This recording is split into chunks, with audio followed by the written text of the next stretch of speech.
morning and welcome to the Breakfast News on Rajya Sabha television. My name is Aishwarya Kapoor and in the next 30 minutes I'll be taking you through the biggest news stories from India and across the world. First up, the headlines. Lok Sabha Speaker and Parliamentary Affairs Minister call all-party meetings on Thursday ahead of winter session of Parliament. Efforts to ensure smooth functioning of both houses. Opposition parties to meet separately to strategize for the session. Second and final phase of polling in Gujarat tomorrow. 93 seats in North and Central Gujarat to vote. 851 candidates in the fray. Counting of votes on 18th of December.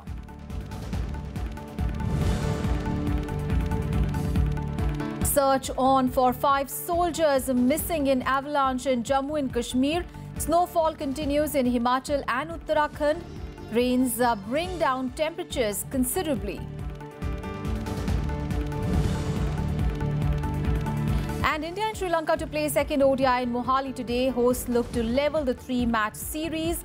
PV Sindhu and K. Srikanth to begin their campaign at the Dubai Super Series finals today.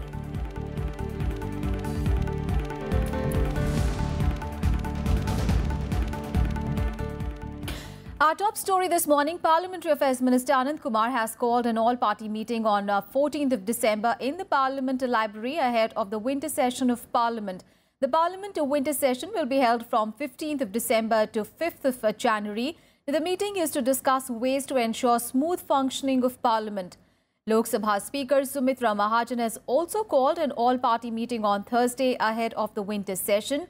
The opposition leaders also called for a separate meeting a day ahead of the winter session in the leader of the opposition in the Rajya Sabha, Ghulam Nabi Azad's office in Parliament. The senior Congress leaders, including Anand Sharma, Ghulam Nabi Azad and Mallikarjun Kharge, will take part in the meeting.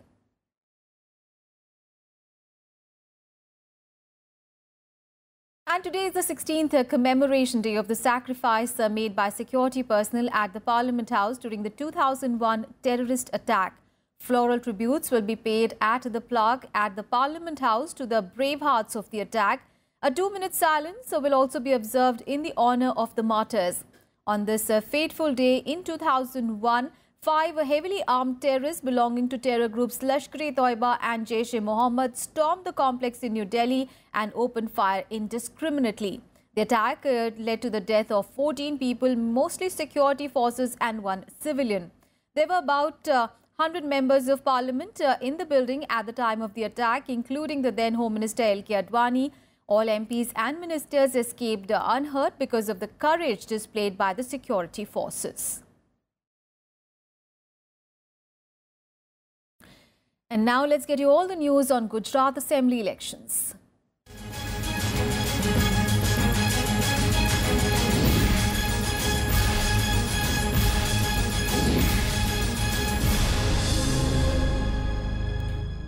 The high-voltage campaigning for the second and final phase of the Gujarat Assembly elections ended on Tuesday. Now, during the last day of the campaigning, Prime Minister Narendra Modi travelled from Sabarmati riverfront in Ahmedabad to Dharoi Dam via seaplane, while Congress President-elect Rahul Gandhi addressed a press conference in Ahmedabad.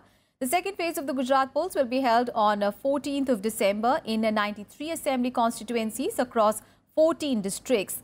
North and Central Gujarat will go to polls in this phase, with over 2 crore voters deciding the fate of 851 candidates, including 69 women.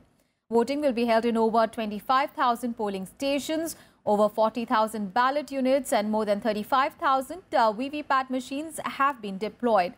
Now, out of the 851 candidates, the BJP has fielded 93, the Congress 91, the NCP 28 and the BSP 75. The Aam Aadmi Party has put up 8 candidates. There are also some 350 independents in the fray. The first phase of the polls for 89 seats took place on 9th of December and the counting of votes will take place on 18th of December.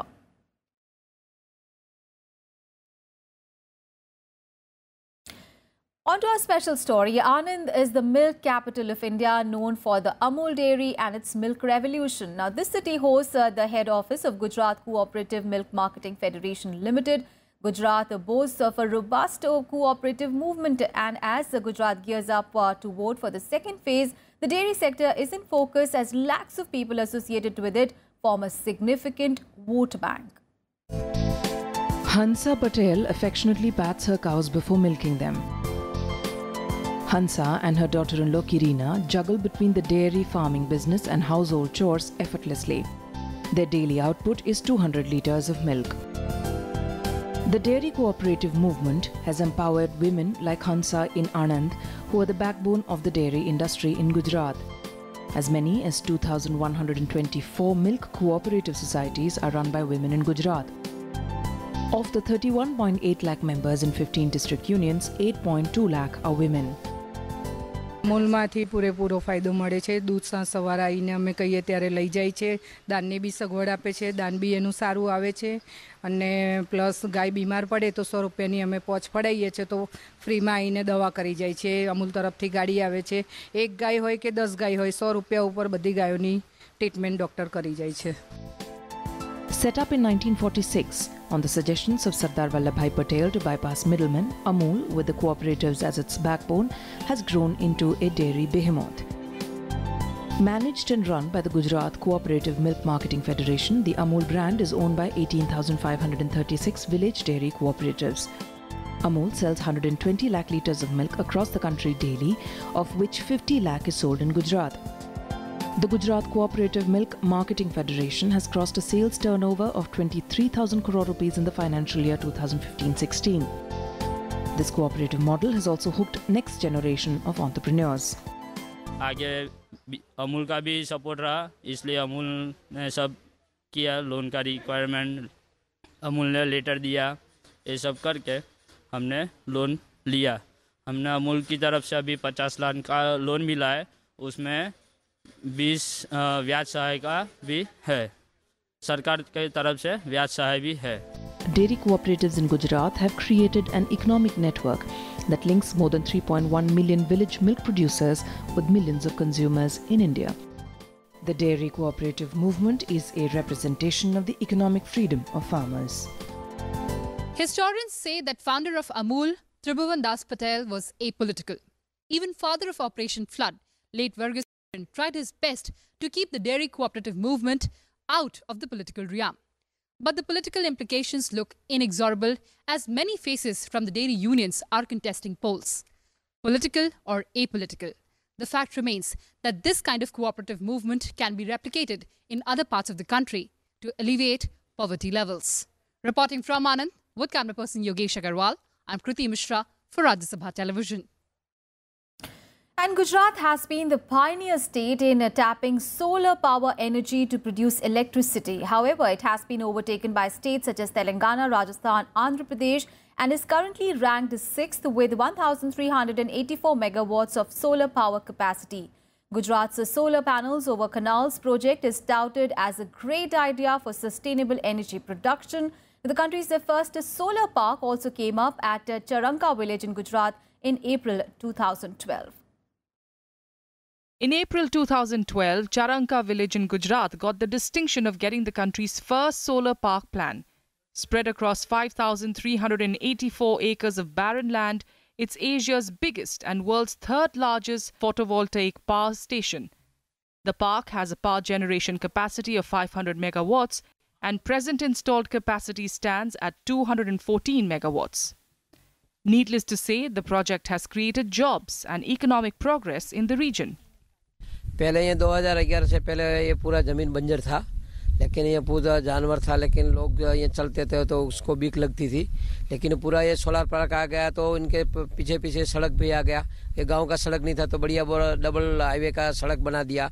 और दूसरा चीज़ ये है कि ये पूरा मजदूरी लोगों को मिलने लगा और पानी भी आ गया. कैनाल का जॉइंट करके ये पानी भी मिल गया है. 10,000 लोग इधर नौकरी कर रहा है, कम से कम उसको सबको सैलरी मिल रहा है. और दूसरा गांव में लाइट आता है, पानी है और सब लोग नौकरी कर रहे हैं. बहुत अच्छा है. The Charanka project is the best example of how the state has harnessed solar power.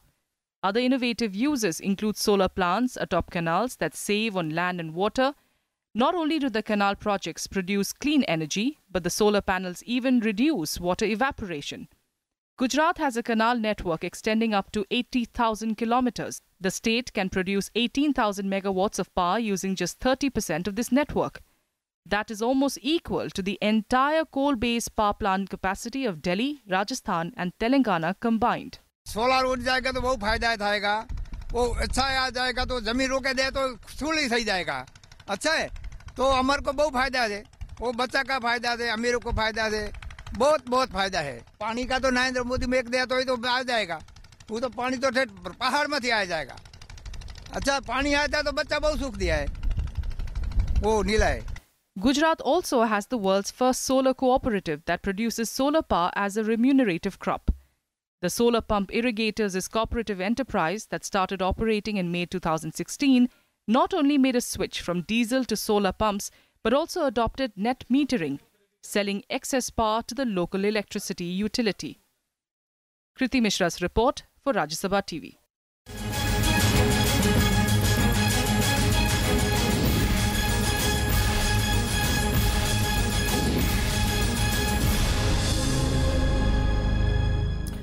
Let's get to some other news now. Sharad Yadav has moved the Delhi High Court on Tuesday, seeking to set aside his disqualification from the Rajya Sabha. In his petition, Yadav claimed that he was not given a chance to defend himself. On 4th of December, Sharad Yadav, along with another MP, Ali Anwar, were disqualified from the Rajya Sabha. The decision was taken by Rajya Sabha Chairman Venkaiah Naidu based on the JDU's contention that the two leaders had voluntarily given up their membership by defying the party's directives and attending events of opposition parties. Sharad Yadav's term in the Rajya Sabha was scheduled to end in 2022. The centre on Tuesday informed the Supreme Court that it will set up at least 12 special courts to decide the cases involving politicians as accused. The centre informed the Apex Court that 12 special courts will be set up for 1 year. The government in an affidavit said that it had allotted 7.8 crore rupees and had framed a scheme to set up the special courts. However, it sought more time to collect and collaborate the data of pending cases against lawmakers. The Law Ministry submitted a 2-page affidavit to the top court regarding the central scheme. The affidavit was in response to the top court's 1st of November order that asked the government to draw a roadmap for special courts for speedy trial of lawmakers facing criminal charges. The court was hearing a PIL filed by a Supreme Court advocate who sought a lifetime ban on all convicted politicians. And ASEAN's nations' 2-day conference concluded on Tuesday in the national capital, and during the conference, India pressed for more cooperation between each ASEAN nation. Now, this as part of efforts by India to counter China's OBOR, that is One Belt, One Road project. In order to increase air and road connectivity, India has offered a $1 billion loan under various projects. The government is also in talks with the ASEAN nations to extend the India-Myanmar-Thailand highway to Vietnam. As of now, the 1,360-kilometer IMT highway starts from More in India and it ends at Mae Sot in Thailand. Besides developing basic infrastructure, India and ASEAN nations have also decided to join hands to complete many other projects. For this, India has built a project development fund of $77 million for the development of manufacturing centers in Cambodia, Myanmar, Vietnam and Laos. Assam का और north east का, वहाँ से हम करीब 25,000 kilometre की 2,000 kilometre की road length को हमने सागरमाला में दिया है। और ये रोड कनेक्टिविटी जो है वो जो एशियन कंट्री जो है उसके लिए विशेष रूप से उपयोगी है। तो उसमें हम लोग म्यांमार तक हाईवे बना रहे हैं, आगे बैंकॉक और वियतनाम तक हम जा पाएंगे। तो रोड कनेक्टिविटी भी हमारे लिए, हमारे बिजनेस के लिए बहुत उपयोगी होगी। और ये कॉन्फ्रेंस में इसमें इन्वेस्टमेंट की नई नई बातें आएगी। इंफ्रास्ट्रक्चर डेवलप होने के कारण बिजनेस रिलेशनशिप भी बढ़ेगी। Our government believes in multilateral cooperation to address global balanced regional development. I am sure that the discussions held during this connectivity summit would help to enhance the interactions and cooperation among nations building to combine prosperity and development. Our focus must be on building seamless connectivity throughout the region, including safe and secure ICT infrastructure. And in Breakfast News, time for a very short break. We'll be back with more news. Stay with us.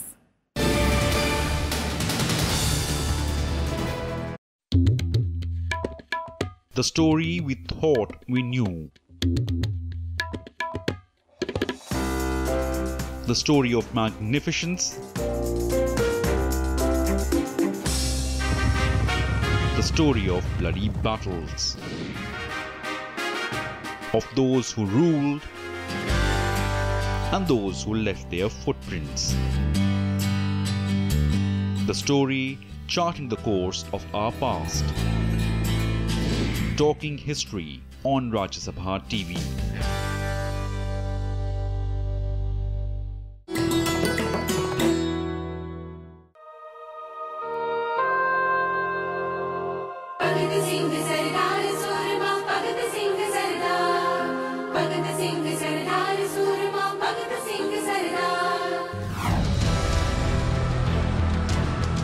One of the most influential revolutionaries of Indian freedom struggle, Shaheed Bhagat Singh. Born into a Sikh family, patriotism flowed in his blood at the age of 13. When he formed Naujawan Bharat Sabha to spread the message of revolution in Punjab. In the wake of avenging Lala Lajpat Rai's death, Bhagat Singh and his associates coined the catchphrase Inqilab Zindabad. But towards the end of their rebellion, they had to pay a heavy price for their patriotism. Following the blasts inside the corridors of the assembly, both Bhagat Singh and Batukeshwar Dutt courted arrest. Bhagat Singh was sent to the gallows in Lahore with his fellow comrades, after which he was cremated in Husainiwala on the banks of Satluj.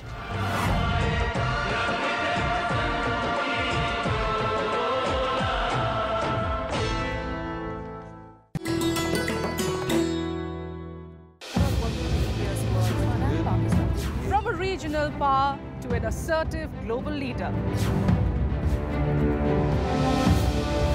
Image building is a very complex exercise. You can gain on some fronts, but you can lose on other fronts. India is changing and there will have to be give and take. The old days of colonialism are over. We have a strategic partnership agreement that includes areas of cooperation in all fields, including security and defense. India is taking confident strides on the global stage. Pakistan is now Terroristan. New friendships, stronger ties.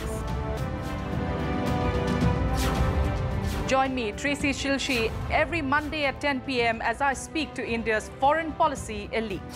Catch all the action on India's World, only on Rajya Sabha TV.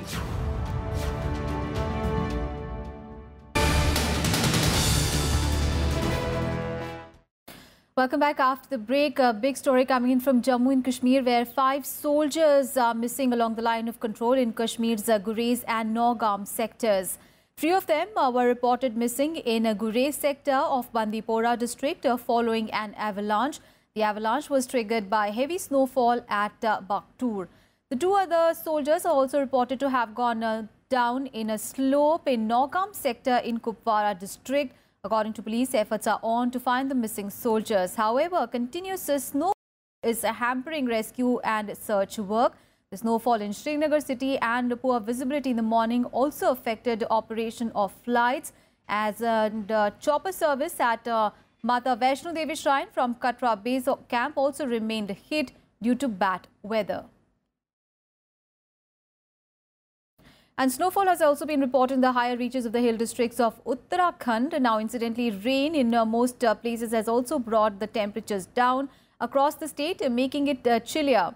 Widespread rains were reported from most places in the last 24 hours, while 1 to 2 feet of snow was received in the areas located above the 3,000 feet and in Chamoli, Rudraprayag and Uttarkashi districts. The 4 Himalayan shrines of Kedarnath, Badrinath, Gangotri and Yamunotri are also snow-laden, while the maximum temperature has plummeted by 4 to 6 degrees Celsius at most places due to light to moderate rains, adding to the chilly. And after fresh spell of snow on Tuesday, more snowfall is expected in the next 24 hours in the North Indian hill state of Himachal Pradesh. According to the Shimla IMD office, more snow and rains is expected in the next 24 hours. During the past 24 hours, Koti received 37 centimeters of snowfall, Kelong 31 centimeters, Kalpa 10 centimeters, Bajura and Bharmor 5 centimeter each, and Chatarari 4 centimeter. हाँ, अभी western disturbance की वजह से जो पिछले 24 घंटों में हिमाचल प्रदेश के लगभग सभी स्थानों में बारिश और स्नोफॉल रिकॉर्ड की गई। जो स्नोफॉल है वो हिमाचल प्रदेश के डिस्ट्रिक्ट शिमला, किन्नौर, लाहौल स्पीति, कुल्लू का एरिया और चंबा के कुछ इलाकों में जो स्नोफॉल रिकॉर्ड किया गया और बाकी जो इलाके थे वहाँ पे बारिश रिकॉर्ड की गई। सबसे ज़्यादा जो बारिश है वो डिस्ट्रिक्ट चंबा में रिकॉर्ड की गई। डलहौजी में 108 मिलीमीटर बारिश रिकॉर्ड की गई और बाकी धर्मशाला में भी 80 मिलीमीटर से ज़्यादा बारिश रिकॉर्ड की गई पिछले 24 घंटों में। On to some other news now. As part of the continuous high-level engagement with Afghanistan, Vice President Venkaiah Naidu met the Vice President of Afghanistan, Mohammad Sarwar Danish, in Delhi on Tuesday. The Afghan Vice President apprised Vice President Naidu of the current situation in his country and requested that India increase its development assistance to Afghanistan. His special request was to increase the number of scholarship to Afghan students. Vice President Naidu also assured the Afghan leader that India will provide all possible help. Foreign Secretary S. Jaishankar and Afghan Ambassador to India, Saida Mohammad Abdali, were also present in the meeting. And Vice President Venkaiah Naidu on Tuesday also attended a Christmas celebration event organized by the Catholic Bishops' Conference of India, now stating that Christmas reminds us all to live up to the ideals and values preached and practiced by Jesus Christ. Naidu said that Christmas is the festival of love, joy and sharing. The Vice President said that it is a time to renew our commitment to love and serve our families, communities and societies. He further added that every individual must revere his or her mother, mother tongue, birthplace and motherland. Naidu said it is the duty of every Indian to preserve and protect its culture. Applauding the social and welfare activities of the church, Naidu said that the Catholic Church runs a hospital and other healthcare facilities in the remote areas of the country and serves millions of poor patients through its healthcare programs. The Catholic communities in India, along with the Christian community as a whole, have been assiduously engaged in contributing their share to building of a new India which is united and strong. The Church needs to continue rendering its service to the nation in the field of education, health and social service through its large network of institutions, with an added focus on providing greater access to the services to the marginalized communities. And retail inflation measured by the Consumer Price Index for November hit a 13-month high of 4.88% as against 3.5% in the month of October. The rise has come on the back of higher food and fuel prices. Inflation in September stood at 3.28%, while in the month of August it had come in at 3.36%. The November CPI food inflation increased marginally to 4.42% as against 1.9% in October. Now, industrial production growth also slowed to 2.2% in October compared to 4.2% a year ago, on the back of soft manufacturing PMI and fat core sector impact. It may be recalled that industrial production had hit a 9-month high of 4.5% in August after months of sluggish growth.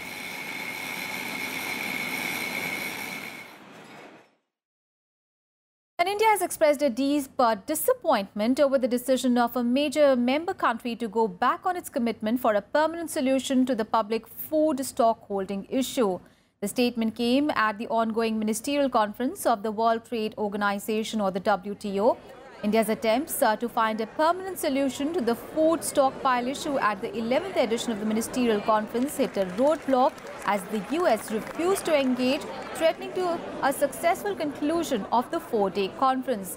The US refused to budge on relaxations demanded by developing countries to provide for their food security programs. The US went back on a 4-year-old commitment to offer a permanent solution for public stock holding, which may impact the ability of developing nations such as India and China to procure rice and wheat through the minimum support price regime in the future. On Monday, Commerce and Industry Minister Suresh Prabhu had made India's position clear that any outcome at Buenos Aires as is presaged on a permanent solution to the issue of public stock holding for food security. With few hours to go for the close of the biennial ministerial meeting, chances of a deal in the Argentinian capital appear thin. At the moment, consensus has proven elusive. Whether in the 1 day or so we have remaining to find the answers, we can do that. Let's wait and see. Let's get you all the sporting action now, and the second ODI match between India and Sri Lanka will be played at Mohali today. And after being handed an embarrassing defeat at the inaugural ODI at Dharamshala, India will be looking to get even by winning the do-or-die match in the 3-match series. For Sri Lanka, however, it will be a good opportunity to win the encounter and seal the series. India are led by Rohit Sharma, while the visitors are led by Thisara Pereira. The match starts at 11:30 a.m. and the third and the final match of the series will be played on 17th of December at Visakhapatnam. This will be followed by a 3-match T20 series. On to badminton news. PV Sindhu and Kidambi Srikanth will kickstart their campaign today for the season-ending Dubai Super Series finals. In the tournament, which features the top 8 shuttlers, Sindhu will face world number 9 Hai Bingzhou of China in her first match of the women's singles event. And the other 2 players in the Group A of the women's singles event are world number 15 Sayako Sato of Japan and world number 2 Akin Yamaguchi of Japan. In the men's singles, Kidambi Srikanth will face world number 1 Victor Alexen of Denmark in his first match of the tournament.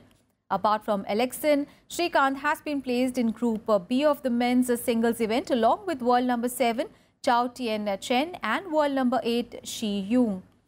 Srikanth, remember, won 4 Super Series titles this year, while Sindhu also continued her fine run this year, winning 2 Super Series titles and a Grand Prix Gold event as well. She also picked up her 3rd World Championship medal, earning a silver.